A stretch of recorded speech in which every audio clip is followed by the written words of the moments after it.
حضرت عبداللہ ابن عمر رضی اللہ تعالیٰ عنہ بیمار ہو گئے، شدید علیل تھے، طبیعت مبارک میں کمزوری آ گئی، کچھ کھانے کو دل نہیں کرتا تھا، گھر والے بار بار کہتے کچھ کھا لیجئے کچھ کھا لیجئے، نہیں کھاتے تھے۔ بالآخر حضرت نافع آپ کے غلام تھے، ان سے کہنے لگے کہیں سے مچھلی مل جائے نا تھوڑی سی میں کھاؤں گا، تو کہتے ہیں میں سارے مدینے میں ڈھونڈتا رہا، مچھلی نہ ملی، اگلے دن بھی ڈھونڈی تو نہ ملی، تیسرے دن بھی ڈھونڈی تو نہ ملی، تو فرمانے لگے یار بس چھوٹی سی خواہش ہے، کوئی فرض نہیں ملتی تو رہنے دے۔ کہتے ہیں چوتھے دن مچھلی مل گئی، میں 1.5 دینار کی مچھلی لا کے حضرت عبداللہ ابن عمر رضی اللہ تعالیٰ عنہ کے سامنے جو مچھلی رکھی تو آپ نے لقمہ روٹی کا توڑا تھا، مچھلی کو لگانے لگے کہ دروازے پہ فقیر نے آ کے آواز دی کچھ کھانے کو دو، تو حضرت عبداللہ ابن عمر نے روک لیا اور ہنسے۔ کئی دفعہ دے ہم بھی دیتے ہیں پر ہمارا چہرہ دیکھنے والا ہوتا ہے، اتنے ہم غصے میں ہوتے ہیں دے دیتے ہیں، لیکن جو چھلوٹیں ہوتی ہیں نا چہرے والی وہ گنی نہیں جاتی۔ ہنسے اور میں دیکھو میرا اللہ کتنا کریم ہے، وہ مجھے بچانا چاہتا، اٹھا پار دیا جا کے۔ تو خادم اب حکم کا پابند تھا، وہ لیت اللہ تو کر نہیں سکتا تھا، وہ گیا اور جا کے دے آیا۔ فقیر جب سارے محلے سے آٹا اکٹھا کر لیتے ہیں تو پھر ایک جگہ جا کے بیچتے بھی ہیں۔ دے آیا، وہ 2 گلیاں آگے گزرا تو میں پیچھے دوڑا گیا، میں نے کہا سچ بتا کھانی ہے کہ بیچنی ہے؟ وہ کہنے لگا جو بھی سبب لگ جائے کر جاؤں گا، آپ نے دے جو دی ہے۔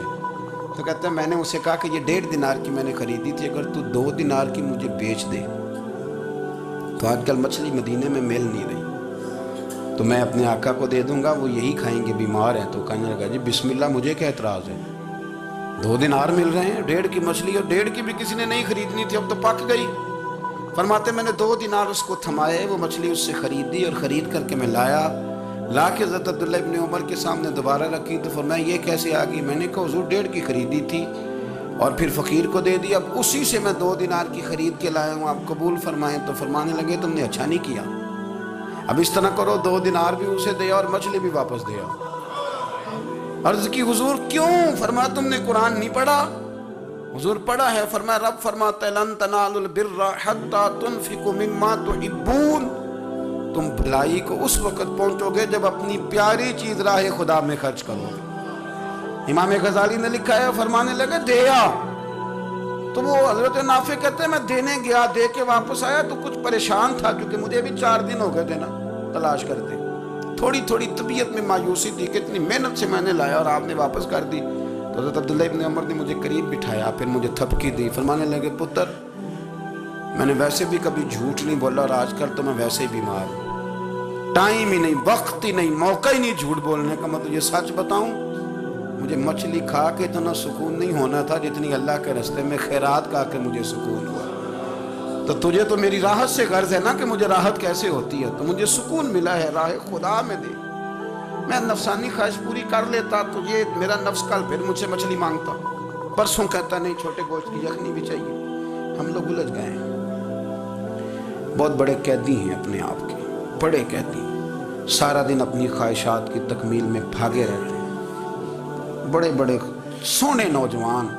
میں ان پہ تنقید نہیں کرتا، مجھے ان پہ ترس آتا ہے، جب میں رات کے اندھیروں میں انہیں ٹیلی فون لے کے چوکوں میں کھڑے دیکھتا ہوں تو مجھے رحم آتا ہے، میں کہتا ہوں دیکھو نفس کی خواہش کے پیچھے یہ کیا مثلا آخر کیا ہے اس میں، ایک عورت کے پیچھے تباہ کر لیا اپنے آپ کو، یعنی زیادہ سے یہ کوئی مقصود ہے، یہ کوئی مقصد حیات ہے جس کو مقصد بنا لیا ہے؟ میرے عزیز بات کو سمجھ لیں، اتنا خوبصورت آدمی ہے اور اتنا اس کا اونچا قد کاٹ ہے، اور کیا کس کے پیچھے یہ بھاگا ہوا ہے؟ بڑا سمجھدار، دانشور، عقل مند آدمی، ذی روح بندہ، لیکن اس کا سٹیٹس آپ یہ ملاحظہ کریں کہ وہ 20-40 ہزار کی خاطر جھوٹ بولتا ہے، دھوکہ دیتا ہے، فریب اور فراڈ کرتا ہے۔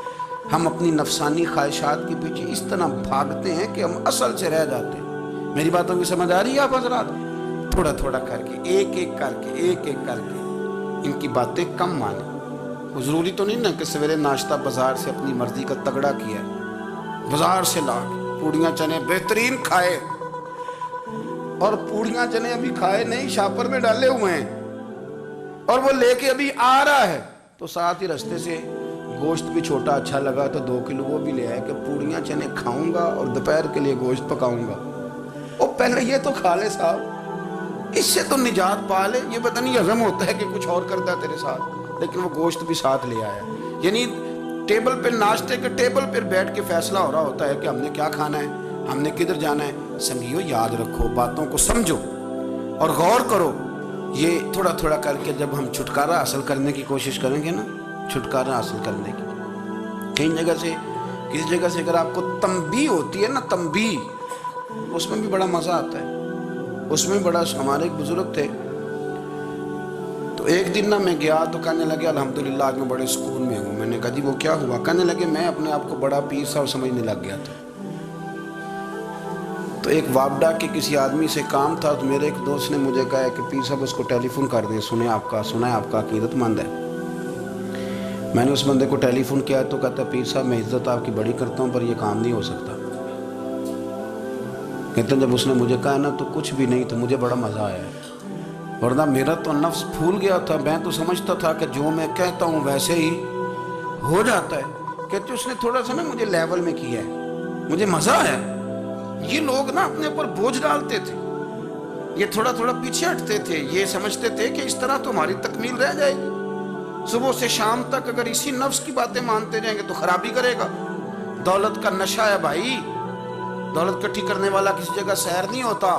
حسن کا نشہ ہے, حسن کا نشہ ہے. حضرت ابوبکر شبلی رحمۃ اللہ علیہ فرمایا کرتے تھے جو تیری بیٹی کو خوبصورت سمجھ کے اس کے ساتھ نکاح کرنا چاہے اسے بیٹی نہ دینا. حضرت جی کیوں؟ فرمایا حسن تو تھوڑے دن کے بعد ختم ہو جائے گا, پھر وہ اس کی قدر نہیں کرے گا, وہ تو کہیں اور منہ مارتا پھرے گا. حضرت ابوبکر شبلی رحمۃ اللہ تعالیٰ علیہ کی بیٹی خوبصورت تھی. ایک نوجوان کہنے لگا میرا نکاح کر دیں. آپ فرمانے لگے پتر تو 1 مہینے کے بعد آنا, کر دوں گا. بڑی موٹی تازی خوبصورت صاحبزادی. تو حضرت نے اسے دوائی کھلائی, اسے پخانے لگ گئے. جو پخانہ کرتی ایک مٹکے میں سنبھال دیتے. تھوڑا وقت گزرا تو وہ ہڈیوں کا پنجر بن گئی. مہینے بھر میں دست اتنے آئے کہ کمزور ہو گئی. تو ابوبکر شبلی 1 مہینے کے بعد نوجوان کو بلایا, فرمایا ادھر آ تیرا نکاح کروں. بچی دکھائی تو وہ کمزور بستر پہ پڑی. فرمایا شادی کر. کہنے لگا اس سے نہیں میں نے کرنی. فرمایا یہ وہی ہے؟ کہنے لگا جی نہیں. فرمایا تو کہتا تھا مجھے عشق ہے, کدھر گیا تیرا عشق؟ کہنے لگا حضرت صاحب آپ کیسی بات کر رہے ہیں؟ فرمایا ادھر آ. پھر وہ مٹکا جس میں گند رکھا تھا وہاں لے گئے. فرمانے لگے تیرا اس کے ساتھ عشق تھا, یہ ہے تیرا عشق. فرمایا تو میں 4 دن روٹی کھلاؤں گا پھر تندرست ہو جائے گی. لیکن میں دیکھنا چاہتا تھا کہ تو میری بیٹی سے پیار کرتا ہے یا اس کے چہرے پہ آنے والی کچھ وقت کے لیے سرخی سے پیار کرتا ہے, اس لالی سے پیار کرتا ہے جو جوانی کے وقت بچوں اور بچیوں پہ آتی ہے. کس چیز کے دل دادا؟ یعنی کیا مطلب؟ نفس کی غلامی, سراسر غلامی. اور پلٹ پلٹ کے اور بڑے بڑے سیانے بندے چھوٹی سی خواہش کے لیے. بڑا سمجھدار آدمی, بڑا سیانا بندہ. میں ایک بڑے بزرگ عالم تھے, میں ایک دفعہ ملنے گا تو پائے پکا رہے تھے, خود پائے پکا رہے تھے. تو وہ بڑے پیار کی بات ہوتی ہے نا جی. تو تامت باندھی ہوئی اور بڑی جناب خستہ حالی, اور وہ پائے پکا رہے ہیں. تو میں نے ان سے کہا, میں نے کہا حضرت جی پائے تو کسی اور نے بھی پکا لینے تھے, آپ بخاری لے کے بیٹھتے, چلو میری طرح کا کوئی بندہ آپ سے استفادہ بھی کر لیتا. اب پائے آپ لائیں گے, پھر پکائیں گے, پھر آپ کھائیں گے, تو یہ تو 24 گھنٹے آپ کسی کام میں گزر جائیں گے. تو یہ ایک چھوٹی سی خواہش کے لیے. میں کسی چیز کو حرام نہیں کہہ رہا, قرآن پاک کی جو آیت پڑھی ہے صرف اس کی تفسیر آپ کے سامنے عرض کر رہا ہوں. ہماری خواہشات ماں پالتی ہے, آپ کو نہیں پتا کتنے دکھ سہتی ہے. میں ان ماؤں کو جانتا ہوں جو بیٹے کے حصوں کی مار بھی اس کے ابے سے کھاتی ہیں, مار کھاتی ہیں. ایک خاتون ایک کان سے سنتا نہیں, میرے پاس ایک دفعہ آئی, کہنے لگی 60 لگ گئی سی, کوئی دعا کر دیں. کہ آپ کو وظیفہ پر ڈاکٹر کہتے ہیں ٹھیک نہیں ہو سکتے. میں نے کہا باجی صحیح بتاؤ مسئلہ کیا ہے؟ کہنے نہیں کچھ بھی نہیں, مسئلہ کیا ہونا ہے, پتر غلط نکل آیا ہے, اس کا باپ روز مارتا ہے. جب میں آگے گئی ہوں تو اس نے ایک تھپڑ میرے کان پہ مار دیا, پردہ پھٹ گیا. مائیں مار کھاتی ہیں, لیکن وہ پتر جس کو بڑی محنت سے پالا ہے وہ جوان ہوتا ہے تو اماں سے کہتا ہے تجھے چھوڑ دینا ہے, پر جس لڑکی سے میرا ٹیلی فون پہ رابطہ ہے اسے نہیں میں نے چھوڑنا, وہ نہیں چھوڑ سکتی. ہر شے کچل جاتا ہے وہ. اماں کبھی لیٹ کے رات کو سوچتی ہے کہ یہ تو میری کل کمائی تھی, میں تو آج بھی اس کے حصے کے تھپڑ اپنی گالوں پہ برداشت کر رہی ہوں، تو یہ کدھر گیا؟ اردشیر نام کا بادشاہ تھا، حضرت محدث ابن الجوزی آج سے کچھ 700 سال پہلے لکھتے ہیں۔ اردشیر بادشاہ بڑا خوبصورت تھا، جوان تھا، بڑا عقل مند تھا۔ اس نے اس طرح کی قریب قریب کی ساری ریاستوں پہ قبضہ کر لیا۔ بڑا عقل مند زیرک تھا، قبضہ ہو گیا۔ ایک بادشاہ بڑا سخت تھا، اس کے ساتھ جب پنجہ آزمائی ہوئی تو اردشیر کہتا ہے اس پہ میرا قبضہ نہیں ہو رہا تھا، اور جب ہم نے ساری ریاستوں نے مل کے اس پر حملہ کیا تو ایک قلعے کے اندر قلعہ بند ہو گیا۔ اردشیر بڑا خوبصورت آدمی تھا، بڑا سمجھدار تھا، تو وہ بادشاہ قلعہ بند ہو گیا، اس نے کہا نکلنا ہی نہیں۔ اب وہ اندر بند ہے، یک بارگی حملہ کیا تو وہ بڑا بڑا قلعہ تھا اس میں بند ہو گیا۔ اس بادشاہ کی نا جس پر حملہ کیا، اس کی بیٹی اچانک ایک دن قلعے کی دیوار پہ چڑھی تو اردشیر کے حسن و جمال کو دیکھا تو عاشق ہو گئی، اور اپنے ہی باپ کے خلاف اسے کہنے لگی کہ اگر تو میرے ساتھ شادی کا وعدہ کرے نا تو میں تجھے رستہ بتاتی ہوں حملہ کرنے کا۔ اس نے کہا میرا وعدہ رہا، تو رستہ بتا۔ اس نے رستہ بتایا اس لڑکی نے، اور بادشاہ نے حملہ کیا تو اس کا باپ قتل کیا، اس علاقے پہ قبضہ کیا شادی کے وعدے پر۔ ہاں نفسانی خواہش بندے کو اندھا کر دیتی، نہیں سمجھ آتی اس کو میں کدھر جانا، اندھا کر دیتی۔ حملہ کیا، اور جب اس لڑکی کو لے کے آیا نا اپنے محل میں، تو پہلے دن شادی کی پہلی رات تھی، تو بستر بچھایا کنیز نے، تو وہ کبھی کروٹ ادھر بدلتی کبھی ادھر بدلتی، تو بادشاہ کہنے لگا کیا ہے؟ کہنے لگی بستر میں کچھ ہے، مجھے تکلیف دے رہی۔ اس نے چراغ جلائے اور جب بستر اٹھایا تو ایک اتنا سا دھاگا نکلا۔ دھاگے سے عموماً تکلیف نہیں ہوتی، تو اس نے کہا تو اتنی نرم و نازک ہے کہ دھاگا؟ کہنے لگی میرا باپ نا میرے ساتھ اتنا پیار کرتا تھا کہ روز میرا بستر بھی خود بچھاتا تھا، اور اس نے آلہ رکھا ہوا تھا، وہ ناپتا تھا کہ کوئی پایا اونچا نیچا تو نہیں، میری بیٹی کا بیلنس سوتے وقت خراب نہ ہو جائے، اور میرے لیے گوشت اور کپڑے بھی خود پسند کر کے لاتا تھا، کھانے پینے کا خود خیال کرتا تھا۔ اردشیر کہنے لگا اچھا وہ اتنا پیار کرتا تھا، اور پھر تو نے اس کے ساتھ کیا کیا؟